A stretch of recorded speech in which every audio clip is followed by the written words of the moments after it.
High court SITಗೆ ತಡೆ ನೀಡಿದೆ. ಅದು ಏನು ಅಂತ ನೋಡೋದಾದರೆ, SITಯಿಂದ ಸೌಜನ್ಯ ಪರ ಹೋರಾಟಗಾರರಿಗೆ ನೋಟಿಸು ಜಾರಿಯಾಗಿತ್ತು. 150ಕ್ಕೂ ಹೆಚ್ಚು ಗಂಟೆಗಳ ಕಾಲ ವಿಚಾರಣೆ ಕೂಡ ನಡೆಸಿದೆ. ಆದಾಗ್ಯೂ SIT 10ನೇ ಬಾರಿ ಸೌಜನ್ಯ ಪರ ಹೋರಾಟಗಾರರಿಗೆ ನೋಟಿಸ್ ಜಾರಿ ಮಾಡಿತ್ತು ಮತ್ತು ಕೆಲವು ನಿಬಂಧನೆಗಳನ್ನು ಸಹ ಹಾಕಿದೆಯಂತೆ. ಗಿರೀಶ್ ಮಟ್ಟಣ್ಣ, ಮಹೇಶ್ ಶೆಟ್ಟಿ ತಿಮ್ರೋಡಿ ಮುಂತಾದವರು ತನಿಖೆಗೆ ಬರಬೇಕು, ತಪ್ಪಿದ್ದಲ್ಲಿ ಬಂಧಿಸಲಾಗುವುದು ಎಂದು ಹೇಳಲಾಗ್ತಿದೆಯಂತೆ. ಈ ವಿಚಾರದ ಬಗ್ಗೆ SIT ವಿರುದ್ಧ ಅಸಮಾಧಾನಗೊಂಡು ಸೌಜನ್ಯ ಪರ ಹೋರಾಟಗಾರರಾದ ಮಹೇಶ್ ಶೆಟ್ಟಿ ತಿಮರೋಡಿ, ಗಿರೀಶ್ ಮಟ್ಟಣ್ಣ ಮುಂತಾದವರು ಹೈಕೋರ್ಟ್ ಮೊರೆ ಹೋಗಿದ್ದರು. ಹೀಗೆ ಇರುವಾಗಲೇ ಆಘಾತಕಾರಿ ವಿಚಾರ ಹೊರಬಿದ್ದಿತು. ಅದೇನಂತ ನೋಡೋದಾದರೆ, ಹೆಣಾವೂತ ಪ್ರಕರಣದಲ್ಲಿ ಅರ್ಜಿ ಹಿಂಪಡೆದಿದ್ದಾರೆ ಎಂದು ತುಂಬ ಗೊಂದಲದ ಸನ್ನಿವೇಶ ಕಂಡುಬಂತು. SIT ಅವರು ಚಿನ್ನಯ್ಯನ ಅರೆಸ್ಟ್ ಮಾಡಿದ್ದಾರೆ, ಚಿನ್ನಯ್ಯನು ಉಲ್ಟಾ ಹೊಡೆದಿದ್ದಾನೆ. ಧರ್ಮಸ್ಥಳದ ಸೌಜನ್ಯ ಪರ ಹೋರಾಟಗಾರರಾದ ಗಿರೀಶ್ ಮಟ್ಟಣ್ಣ, ಮಹೇಶ್ ಶೆಟ್ಟಿ ತಿಮರೋಡಿ ಯಾಕೆ ಉಲ್ಟಾ ಹೊಡೆದ್ರು? ಅನುಮಾನಗಳ ಮೇಲೆ ಅನುಮಾನ. ಚಿನ್ನಯ್ಯ, ಗಿರೀಶ್ ಮಟ್ಟಣ್ಣ, ಮಹೇಶ್ ಶೆಟ್ಟಿ ತಿಮರೋಡಿ, ಜಯಂತ್ ಟಿ ಇವರೆಲ್ಲರೂ ಆವೇಶಗಳಿಗೇನಾದರೂ ಬಲಿಯಾದ್ರ? ಗೊಂದಲಗಳ ಮಧ್ಯದಲ್ಲಿ ಹೈಕೋರ್ಟ್ ವಕೀಲರಾದ ಬಾಲನ್ನವರು ಒಂದು ಸ್ಪಷ್ಟತೆ ಕೊಟ್ಟರು. ಸೌಜನ್ಯ ಪರ ಹೋರಾಟಗಾರರು ಅರ್ಜಿಯನ್ನು ಹಿಂಪಡೆದಿಲ್ಲ, ಬೇಕಂತಲೇ ಮಾಧ್ಯಮಗಳು ಗೊಂದಲ ಸೃಷ್ಟಿ ಮಾಡ್ತಿವೆ ಎಂದು. ಸೌಜನ್ಯ ಪರ ಹೋರಾಟಗಾರರಿಗೆ ಸುಮ್ಮನೆ SIT ಅವರು ನೋಟಿಸ್ ಕೊಟ್ಟು ತುಂಬ ಕಿರುಕುಳ ನೀಡುತ್ತಾರೆಂದು ಹೈಕೋರ್ಟ್ ಮೆಟ್ಟಿಲೇರಿದ್ದಾರೆ ಎಂದು ಸ್ಪಷ್ಟತೆ ನೀಡಿದರು. ಇದುವರೆಗೂ SIT ಅವರು ಕೊಂದವರ ಮೇಲೆ ದೂರು ನೀಡಿದರೂ ಕ್ರಮ ಕೈಗೊಂಡಿಲ್ಲ.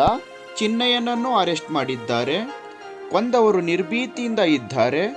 ಹೀಗಿರುವಾಗ ಹೋರಾಟಗಾರರನ್ನೇ ಅಪರಾಧಿಗಳೆನ್ನುವ ರೀತಿಯಲ್ಲಿ SIT ನಡೆಸಿಕೊಳ್ಳುತ್ತಿದೆ.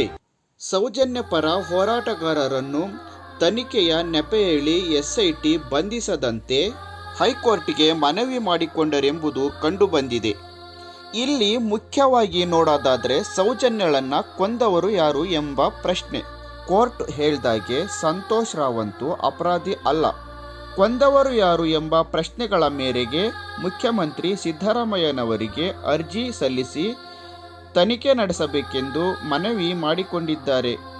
ಸ್ವತಃ ಚಿನ್ನಯ್ಯನೇ ಧರ್ಮಸ್ಥಳ ಸುತ್ತಮುತ್ತ ನೂರಾರು ಶವಗಳನ್ನು ಊತಿದ್ದೇನೆ ಎಂದು ಕೋರ್ಟ್ ಮೊರೆ ಹೋಗಿದ್ದಾರೆ.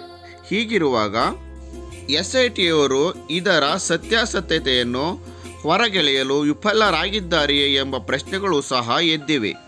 ಜನಸಾಮಾನ್ಯರು ಧರ್ಮಸ್ಥಳದ ವಿಚಾರದ ಬಗ್ಗೆ ಮಾತನಾಡಿಕೊಳ್ಳುತ್ತಿರುವಾಗಲೇ ಪೊಲೀಸರ ವೈಖರಿಗಳ ಬಗ್ಗೆ ಗಮನಿಸುತ್ತಿದ್ದಾರೆ ಎಂಬುದನ್ನು ಮರೆಯುವಂತಿಲ್ಲ.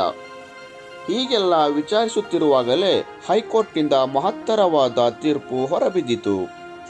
ಮಹೇಶ್ ಶೆಟ್ಟಿ ತಿಮರೋಡಿ, ಗಿರೀಶ್ ಮಟ್ಟಣ್ಣ, ಜಯಂತ್ ಟಿ ಹಾಗೂ ಸೌಜನ್ಯ ಮಾವಳದ ವಿಠ್ಠಲಗೌಡ ಇವರಿಗೆ SIT ನೋಟಿಸ್ ಕೊಟ್ಟು ವಿಚಾರಣೆಯ ನೆಪ ಹೇಳಿ ಸುಮ್ಮನೆ ಕಿರುಕುಳ ನೀಡಬಾರದೆಂದು ಹಾಗೂ ಬಂಧಿಸಬಾರದೆಂದು ತಾಕೀತು ಮಾಡಿದೆ. ಉಚ್ಚ ನ್ಯಾಯಾಲಯವು ಈ ವಿಚಾರಣೆಯನ್ನು ನವೆಂಬರ್ 12ಕ್ಕೆ ಮುಂದೂಡಿದೆ ಎಂದು ತಿಳಿಸಲಾಗಿದೆ.